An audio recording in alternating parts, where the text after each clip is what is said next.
3 दिन इंटरनेट नहीं था। मजीद के स्कूल से भी छुट्टी थी। हमने अल्हम्दुलिल्लाह घर का कोई कमरा, कोई कोना नहीं छोड़ा और घर के हर कोने में चारपाई बिछाकर इंटरनेट के बगैर बेचैन रूह करार बख्शने की कोशिश की। कभी चारपाई घसीट इस कोने तो कभी उस कोने, कभी इस कमरे तो कभी दूसरे कमरे में जाकर कमर सीधी की। कभी चारपाई के सरहाने वाली तरफ से लेटे तो कभी टांगों की जानब, कभी एक तकिए पे तो कभी दूसरे तकिए पे सर रखा, मगर नेट पक्का पक्का रुसवा था। इंटरनेट के ना होने पर हमने वो काम किए जो आम हालात में मुमकिन ना थे। मोबाइल की खूब अच्छे से छानबीन और सफाई की, गैलरी में जाकर पुरानी तस्वीरें देखी, यूनिवर्सिटी की यादें ताज़ा की और ना जाने कितनी तस्वीर को कचरा दान में फेंका। मोबाइल की तलाशी के वक्त पता चला कि इसी जमाने में ना जाने कौन कौन सी एप्लीकेशन और गेम्स इंस्टॉल कर रखी थी। इन गेम्स को ना सिर्फ खेला बल्कि सारे लेवल भी पूरे किए। ना सिर्फ खुद बल्कि घर के बच्चों को भी गेम खिलाई। काफी दिनों से कोई नावल या किताब नहीं पढ़ी थी तो इंटरनेट के सदके इनको पढ़ने का मौका मिला। एयर कॉलर निकाल कर जार फूंक की सफाई करके ग्रीस डालकर इनको चालू किया।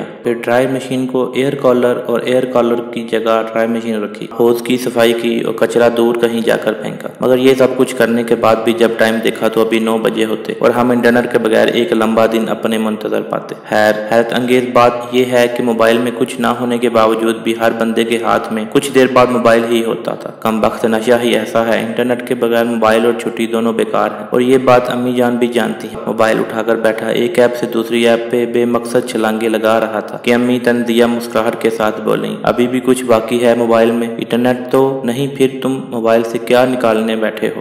मज़ीद अच्छी वीडियो के लिए उर्दू जोन को सब्सक्राइब करें, वीडियो को लाइक करें, शेयर करें और कमेंट सेक्शन में अपनी राय का इजहार ज़रूर कीजिए।